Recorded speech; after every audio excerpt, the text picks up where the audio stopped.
Operation सिंदूर के बाद पूरे इलाके में हड़कंप है। हम आपको मुरीदके की तस्वीरें दिखा रहे हैं, गलियों में वहां पर एम्बुलेंस लेकर लोगों को जाया जा रहा है। इससे कितनी casualty in AP centres of terrorism जिसे कहा जाता है, जो केंद्र हैं, जो ठिकाने हैं, जो हेडक्वार्टर्स हैं आतंक के, वहां पर हुआ है। 90 आतंकी मारे गए हैं अभी तक की मिली जानकारी के मुताबिक। बहावलपुर, मुरीदके, गुलपुर, भिम्बर, चाक अमरू, बागकोटली, सियालकोट, मुजफ्फराबाद, इन तमाम जगहों पर हमने जबरदस्त तरीके से सैन्य कार्रवाई करके, और ये देखिए जो आप एम्बुलेंस, ये रात की तस्वीरें हैं। अब पांडे साहब आप अपनी बात पूरी करें एक बार। ये जो स्कैल्प मिसाइल है, हैमर मिसाइल है, उसके बारे में जल्दी से जानकारी आप देते हैं। देखिए, मैंने कहा जैसा कि गौरव ने बहुत अच्छी तरह कवर किया कि डिटेक्शन रोकने के लिए कि ये इनको लो जाती है। अब जहां तक बात है प्रत्युत्तर की, पाकिस्तान क्या कर सकता है इस एक्शन के खिलाफ, जैसा हमने देखा बालाकोट में, उनके पास नेचुरल, वो चाहते थे रिएक्ट करना। हमने बालाकोट में टेररिस्ट कैंप्स को ही टारगेट किया था, तो उनके हमारे पास कोई मिलिट्री ऐसे कैंप, ऐसा टेररिस्ट कैंप नहीं है जहां वो टारगेट करें, तो वो मिलिट्री टारगेट पे ही आएंगे। नंबर 1। नंबर 2, जो मेरा अनुमान है, शाम तक हम उनसे एक एयर स्ट्राइक की उम्मीद कर सकते हैं। हालांकि अपुष्ट खबरें आ रही हैं कि अर्ली मॉर्निंग उनके कुछ जहाज भारतीय सीमा में आए हैं, अपुष्ट खबरें हैं, अभी कंफर्म नहीं हुआ। और उनका एक JF-17 जहाज हमने उसको मार गिराया है, अब वो अभी कंफर्म नहीं है, मैं दोबारा बोल रहा हूँ। और शाम तक उम्मीद कर सकते हैं कि एक एयर स्ट्राइक, बाकी उनके SSM का प्रयोग जो है मुझे लगता है। और ये देखिए ना, सुबह सुबह तस्वीरें आनी शुरू हो गई हैं, हड़कंप किस तरह से मचा है। एम्बुलेंस की पूरी कतार है अलग अलग इलाकों से, जहां जहां पर ये हमने 9 ठिकानों पर हमले, मतलब हमारी सेना ने कार्रवाई की है, उन तमाम जगहों पर से एम्बुलेंस ले लेके इनके अलग अलग सेंटर्स पर पहुंच रहे हैं। ये government health and educational complex है मुरीदके का, जहां से ये तमाम आतंकी जो मारे जा रहे हैं। और देखिए ना, रेंजर्स की भी गाड़ी दिख रही है, ये सभी हैं, मतलब कुछ अलग तो है नहीं सेना। और जैसा कि आपने कहा, पाकिस्तानी सेना यानी थोड़ी यूनिफॉर्म में रह लेती है, बाकी ये सलवार कमीज। और ये देखिए बड़ी तस्वीर इस वक्त की आप देख रहे हैं, तबाही का ये मंजर देखिए। ये पूरी तरह के से जो आतंकी ठिकाना था उसे नेस्तनाबूद कर दिया गया है। जो हम कह रहे थे कि मिट्टी में मिला देंगे, ये उसी का प्रमाण देता हुआ वीडियो है। एक बार फिर से हम आपको दिखाएंगे। ये तो वो हड़कंप है, क्योंकि तमाम एम्बुलेंसेस की कतार दिख रही है, और जो हड़कंप इस वक्त मचा हुआ है वो समझने की कोशिश कर रहे होंगे क्या हुआ है। रात में भी ये गवर्नमेंट हेल्थ सेंटर के आसपास तमाम गाड़ियां जा रही थी, एम्बुलेंस जा रहे थे, लेकिन आज सुबह का वो वीडियो फिर से हम आपको दिखाएंगे, जहां पर आप देख सकते हैं बर्बादी का क्या मंजर है। पूरा ढांचा ध्वस्त कर दिया गया है। जनरल दयाल, जल्दी से छोटा सा कमेंट। अंजना जी, मैं आज तक के जरिए पाकिस्तान की आवाम को और पाकिस्तानी पॉलिटिकल लीडरशिप को एक मैसेज देना चाहता हूं कि देखिए, आप कोई मिस एडवेंचर मत कीजिए। अगर आपने भारत की किसी सिविलियन या किसी ऐसी जगह पे किसी किस्म का मिस एडवेंचर किया, तो ये आज रात की दिवाली जो है कराची में पहुंचेगी। आज की रात की जो दिवाली है वो आपके बिल्कुल इस्लामाबाद में पहुंचेगी, और यही नहीं, आपकी सेना और आपकी पूरी की पूरी इंफ्रास्ट्रक्चर पहुंचेगी। तो ये आपकी जो आपकी मिलिट्री लीडरशिप है, जो ये आज तक करती आई है, आवाम के पास वक्त है, पाकिस्तानी पॉलिटिकल लीडरशिप के पास वक्त है कि आप अपने मुल्क को बचाइए। ये तस्वीर आ गई है सर, बिल्कुल। और ये देखिए, ये तस्वीर हम आपको दिखा रहे हैं, किस बारीकी से स्ट्रेटेजिकली आसपास का इलाका देख लीजिए। इस बारीकी से आप उसके हेडक्वार्टर को हमने इस बार तबाह किया है। को भी करेंगे ना, उसके इंफ्रास्ट्रक्चर, एयर हेडक्वार्टर को जहां से हवाई जहाज उड़ेगा वहां उसको भी डिस्ट्रॉय करेंगे ना। बिल्कुल। और ये तस्वीर गवाही दे रही है कि पाकिस्तान समझ जाए कि किस अगर कोई मिस एडवेंचर किया तो। लेकिन सरकार ने साफ किया है कि किसी मिलिट्री एरिया को टारगेट नहीं किया अब तक। पर अगर कल अगर रात को हमारे सिविलियंस को करेगा, हमारे मिलिट्री टारगेट को करेगा, तो जवाब मिलेगा। जो आगे की बात है, पहले वो था तो ले ले कि उसका क्या क्या बर्बाद हुआ है। आतंक के कितने ठिकाने नेस्तनाबूद हुए हैं। सुबह सुबह की सायरन बजते ही एम्बुलेंस की गाड़ियां बता रही है कि किस बड़े पैमाने पर पाकिस्तान को खामियाजा भुगतना पड़ा है, किस बड़े पैमाने पर टीम जा रही है। इसका मतलब अभी भी जिंदा बम वहां पर हो सकते हैं। ये ट्रेलर है, बहुत शॉर्ट ट्रेलर है, अभी तो पूरी की पूरी आप समझ नहीं रहे। बिल्कुल, ये बिल्कुल तो समझ रहे हैं, पूरा है। भारत समझ रहा है कि इस बार सेना ने क्या कर दिखाया है। ये देखिए, ये हम आपको एक एक ठिकाना जो दिखा रहे हैं, ये मुरीदके की सड़कें हैं जहां पर अलग अलग, और ये तस्वीर गवाही दे रही है। प्रिसिशन अटैक इसे ही कहा जाता है। आने वाले वक्त में तमाम जो विश्व की सेनाएं हैं वो नोट्स लेंगी डायरी में अपने, कि अगर आपको ऐसे रिहायशी इलाके में, देखिए सर चारों तरफ जनरल मिस्टर आप देख रहे हैं कितने सारे वहां पर घर हैं, ठिकाने हैं, जो भी हो, लेकिन अगर इस तरह का एपी सेंटर आप सोचेंगे कि कवर अप आप करेंगे तो वो नहीं होगा। हम मारेंगे, घुस के मारेंगे, हमारी मिसाइलें मारेंगी और उन आतंकी ठिकानों को हम नेस्तनाबूद करेंगे। देखिए ना, मिट्टी में मिलता हुआ दिख रहा है जनरल मिस्टर। बिल्कुल, देखिए इसमें साफ है कि इंडियन आर्मी की, इंडियन आर्म फोर्सेस की प्रोफेशनलिज्म दिखती है, कितनी प्रिसीशन ओरिएंटेड स्ट्राइक है। और दूसरा एक और चीज़ अगर आपने ऑब्जर्व की थी ये जितने भी ये ध्वस्त हुई हैं इनकी ये इंफ्रास्ट्रक्चर, उस पर रात को ही एम्बुलेंसेस दिख रही हैं और अभी दिन में जेसीबी दिख रही हैं और फिर से एम्बुलेंस दिख रही हैं। इससे एक बहुत बड़ा मैसेज जाता है कि कैजुअलिटीज बहुत ज़्यादा हुई हैं, क्योंकि अगर रात को ही वो एम्बुलेंस ले जाती तो अभी जेसीबी निकाल रही है डेड बॉडीज को, कुछ इंजर्ड होंगे।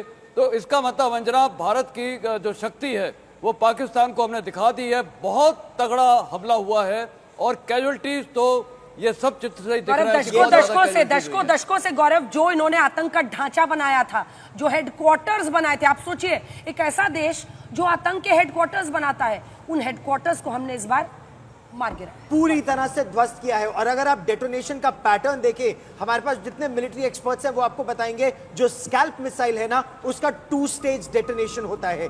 पहले स्टेज में वो पेनिट्रेट करती है, पेनिट्रेट करने के बाद फिर फटती है। तो वो पहले, अगर आप कंक्रीट के बंकर के अंदर भी रह रहे हैं तो कंक्रीट पेनिट्रेशन किया और फिर 2 स्टेज डेटोनेशन हुआ, तो आप बंकर के अंदर भी छिपे हैं तो केवल वही बिल्डिंग ध्वस्त होगी। आपको याद है अंजना, बालाकोट के बाद बोलते थे सबूत दिखाओ, पाकिस्तान ने बोला था केवल कौवे मरे और पेड़ गिरे। यहां सबूत दिखाने की आवश्यकता नहीं है, वो 2 स्टेज डेटोनेशन उस स्कैल्प मिसाइल का यहां साफ नजर आ रहा है। जब भारतीय मिसाइल फटता है तो किस तरह का नुकसान होता है ये पाकिस्तान अभी गिनेगा। उंगलियों पर बैठकर बीती रात तो इनके एम्बुलेंस पहुंचे ही होंगे, सुबह के सवेरे की रोशनी में भी कुछ दिखाई दे रहा होगा कि हमने जो आतंक का खेल रचा था उसका अंजाम क्या होता है। प्रधानमंत्री नरेंद्र मोदी ने अगर इसे ऑपरेशन सिंदूर नाम दिया है तो एक एक कैजुअलिटी जो आज आतंकियों की हो रही है वो इस बात की गवाही दे रही है कि अगर भारतीय नागरिकों को छुओगे, अगर निहत्थे लोगों को धर्म पूछ कर मार करके भारत के अंदर आतंक का ये खेल खेलोगे, तांडव रचोगे, तो फिर तबाही तुम्हारे घर में मचेगी। और उसी की गवाही ये तस्वीरें दे रही हैं, क्योंकि ये जो हेडक्वार्टर दशकों से बसाया हुआ था, सजाया हुआ था, ऊंचा खड़ा किया हुआ था, आज उस हेडक्वार्टर को हमने नस्तनाबूद किया है। ये भारतीय सेना की, और देखिए जो ये स्कैल्प मिसाइल है, हैमर मिसाइल है जिसकी बात हम लगातार कर रहे हैं, ये पहले पेनिट्रेट करता है और उसके बाद जब फटता है। स्कैल्प क्रूज मिसाइल के बारे में ये आपको बता दें, एक डीप स्ट्राइक क्रूज मिसाइल है जो हवा से जमीन पर घातक वार करने में सक्षम है। ये दुश्मन के इलाके में अंदर तक घुसकर लक्ष्य को भेदने में अचूक है। करीब 300 किलोमीटर तक जाकर दुश्मन को ढेर कर सकता है। पूरा पाकिस्तान इसकी जद में रफाल विमान के जरिए है। स्कैल्प मिसाइलें 5 मीटर से ज्यादा लंबी है, 63 जो आप कह सकते हैं सेंटीमीटर व्यास की होती है, और इनका वजन 1300 किलोग्राम होता है। 1300 इनका जो कुल मिलाकर जो डायमेंशन है वो तो हम बता ही रहे हैं, लेकिन आपको बता दें जो इन्हें जहां पर हम हमला करेंगे 30 मीटर तक गहरे गड्ढे बनाने में सक्षम है। तो आप सोचिए जमीन से नीचे। और ऐसा देखिए, इसकी चर्चा मैं इसलिए कर रही हूं आज क्योंकि अगर आप देखिए इजराइल भी जब हमला करता है फिलिस्तीन में, वो तो पूरा अंडरग्राउंड उन्होंने बनाया हुआ, उनका आतंक का पूरा कैंप कहीं अस्पताल के नीचे, कहीं उन्होंने अंडरग्राउंड पाइप्स लगा रखी हैं, वहां से वो चलाते हैं। ऐसे में इन्हीं मिसाइल्स का इस्तेमाल करना जरूरी था। स्कैल्प क्रूज मिसाइल, जिसे ब्रिटेन में स्टॉर्म शैडो के नाम से भी जाना जाता है, फ्रांसीसी ब्रिटिश लंबी दूरी की जो कम दृश्यता वाली हवा से जमीन पर मार करने वाली क्रूज मिसाइल है। इसे यूरोपीय रक्षा कंपनी MBDA द्वारा निर्मित किया गया है, लेकिन भारत ने महारत हासिल की है और रफाल जेट से 36 रफाल जेट्स का हिस्सा है ये हैमर मिसाइल, जिसे हम ASSM भी कहते हैं, इसके नाम से भी जाना जाता है। फ्रांसीसी रक्षा कंपनी सैफ्रॉन की तरफ से ये दिया गया है और हथियार प्रणाली में ये जबरदस्त माना जाता है। ये एक मॉड्यूल हथियार है जो सामान्य बमों को प्रणोदन किट और मार्गदर्शन प्रणाली यानी गाइडेड तरीके से कैसे जानना है उन्नत मिसाइल में बदल देता है। और भारत ने इसे रफाल जेट्स के लिए आपातकालीन खरीद के तहत हासिल किया।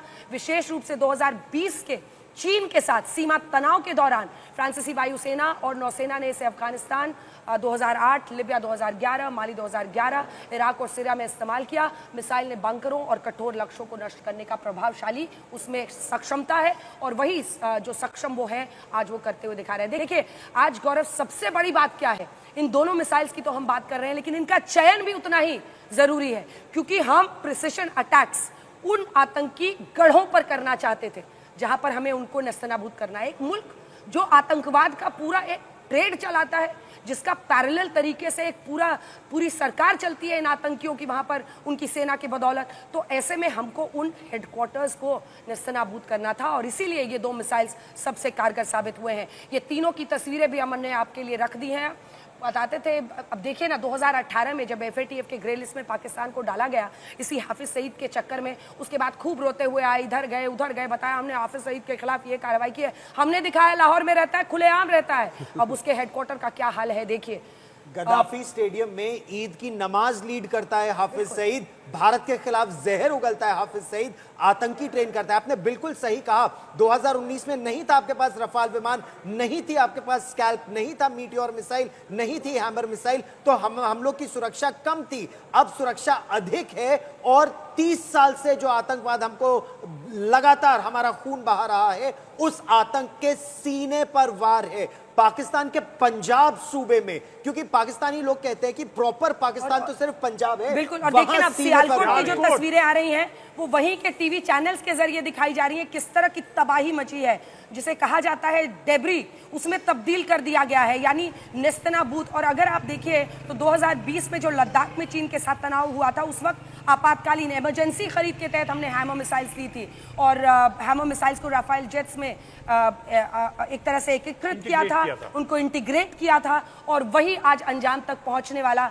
सामने आ रहा है। तो चाहे वो हिजबुल का हेडक्वार्टर हो सियालकोट में, ये तस्वीर तो पूरा पाकिस्तान देख रहा होगा, पूरा विश्व देख रहा होगा। आतंक कब तक, तो अब तक जो चल रहा था उस पर हमने बहुत बड़ा हमला किया है। ये जैश का, आप देखिए जैश ए मोहम्मद का हेडक्वार्टर, तीनों की तस्वीर हम आपको दिखा रहे हैं। इन आतंक के आकाओं के लिए एक पूरा संदेश है, वीडियो संदेश है, ऑपरेशन सिंदूर बदला है भारत का। लेकिन इसी के साथ आतंक का सफाया, हम कहते थे ना कि हमें जड़ों को टारगेट करना है। हम कब तक सिर्फ आतंकी लॉन्च पैड्स के, क्योंकि 15 दिन का टाइम था, वो वैसे ही उनकी सेना ने उनको कहीं कहीं छिपा दिया था। हमको जड़ों पर हमला करना था इस बार जनरल मेस्टर्न, और हम उसमें कामयाब हुए हैं।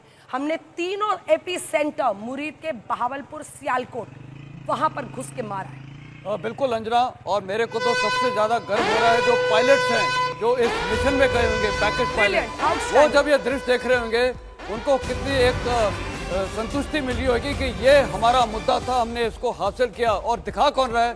पाकिस्तान की बहावलपुर की अब तस्वीरें आ गई हैं सर, बहावलपुर की हम तस्वीरें आपको दिखा रहे हैं। देखिए एक हिस्सा किस तरह से पूरा ध्वस्त दिख रहा है, ढह गया है। अगर ऑपरेशन सिंदूर में 90 आतंकी मारे गए हैं, ये मरकज सुभान अल्लाह जिसकी हम चर्चा पहले कर रहे थे, जैश का मुख्यालय गौरव, वो देखिए कैसे जमींदोज हो गया। बड़े के बड़े कंक्रीट की जो छतें हैं वो जमीन में मिल गई हैं। कितने दबे हैं अभी निकाल के गिनेंगे, निकाल के गिनेंगे। और इसमें मैं आपको बता दूं कि पाकिस्तान के एक एयरबेस के बहुत निकट है। पाकिस्तान का एक मिलिट्री बेस बहावलपुर में है। ये दक्षिणी पंजाब सूबा है पाकिस्तान का, और वहां पर आतंक के सबसे बड़े गढ़ पर सीने पे वार है। सब लोग कहते हैं कि आप पाकिस्तान में कहीं अटैक कर दो, पाकिस्तान के पंजाब में नहीं कर सकते, मुरीद के पे नहीं कर सकते, बहावलपुर पर नहीं कर सकते। और यही सरकार ने कराया है। भारतीय वायुसेना, भारतीय नौसेना और भारतीय सेना ने मिलकर लॉइटरिंग एम्यूनिशन का इस्तेमाल करके, हैमर और स्कैल्प मिसाइल का इस्तेमाल करके ध्वस्त किया है आतंक के गढ़ को बहावलपुर में और मुरीद के में। अंजना, ये बहुत बड़ा वार है आतंक के सीने में। एक एक करके सभी तस्वीरें देख लीजिए, क्योंकि ये बहावलपुर में आतंकी अड्डा जो ध्वस्त हुआ है उसकी तस्वीर देखिए। कंक्रीट की पूरी छत जमींदोज हो चुकी है। अभी तो निकाल के गिनेंगे कि कितने मारे गए, कहां कहां कितना मानेगा। जो देश अपने नागरिकों को वापस लेने को तैयार नहीं होता है, जो देश अपने सैनिकों को पहचानने से इनकार करता है, वो अब तक लेकिन इन तस्वीरों को कैसे छिपाएगा, क्योंकि अब उनके भी तमाम न्यूज चैनल्स दिखा रहे हैं कि आतंक के ठिकानों पर किस तरह का वार हुआ है, आतंक के ठिकाने किस तरह से जमीन में मिल गए हैं। मुरीद के का ये जो तस्वीर, ये जो वीडियो आप देख रहे हैं, अभी तो बाड़े के बाहर से जो पाकिस्तानी वीडियो ले रहे थे आप वही देख रहे थे, लेकिन अब हम आपको इस तस्वीर के जरिए दिखा रहे हैं कि पूरा जो ढांचा था जनरल दयाल, वो किस तरह से ध्वस्त कर दिया गया है। एक एक ठिकाना चुन चुन कर मार रही है भारतीय सेना। यही नहीं अंजना, जो भारतीय हवाई जहाज को लेके कंधार गए थे और उनको जो मुल्क पनाह दे दिया, जिस मुल्क ने, उस मुल्क के साथ तो ये होना था। तो हम बदला लेंगे और बहुत पीछे तक का बदला लेंगे, हिसाब लेंगे। और जो हमने ये स्ट्राइक्स की है इतनी प्रिसीजन है कि इससे मैं समझता हूं जो आवाम है उनका, पाकिस्तान का, जो खुद परेशान है इन टेररिस्ट से, खुद परेशान है डीप स्टेट से, जो सफर कर रहा है, आज हम अब नहीं, वो भी आज तालियां बजा रहे हैं, वो उनको भी आज खुशी होगी। तो ये जो इन्होंने सियालकोट में जो इन्होंने हेडक्वार्टर बनाया, जो इन्होंने सियालकोट में नींव रखी हमारे कंधार हवाई जहाज को जब ये लेके गए थे, जब कंधार में जब इंडियन एयर हमारी उसको हवाई जहाज को जो लोगों को पनाह दी थी, ये सियालकोट वही हेडक्वार्टर है, इसको डिस्ट्रॉय करना बहुत जरूरी था। तो ये जो आज स्ट्राइक्स की हैं, ये एक कलेक्टिव और इफेक्ट है, कलेक्टिव एक एफर्ट है हमारा, और एक डिसेप्टिव जो हमारी डिसेप्शन है उसकी हमें दाद देनी पड़ेगी। हम तो दुनिया को मैसेज दे रहे थे कि हम अपने यहाँ प्रिपेयर कर रहे हैं हवाई अटैक के लिए, लेकिन दुनिया नहीं जानती थी कि हम रात को आज उनके यहाँ जो उनके टेररिस्ट जो उनकी जड़ें हैं उन पर किस तरह से प्रहार करेंगे। ये एक बहुत करारा जवाब है। बिल्कुल, सिर्फ मुरीदके में 30 आतंकी हमने ढेर किए हैं, और ऐसे ही जैश के भी जो आतंकी हैं वो हमने ढेर किए हैं। हमारी कवरेज जारी है, आज तक कोई ब्रेक नहीं लगेगा। भारत और पूरी आप कह सकते हैं हर भारतीय आज देश की सेना के साथ खड़ा है। नॉन स्टॉप कवरेज भारतीय सेना के ऑपरेशन सिंदूर पर जारी है।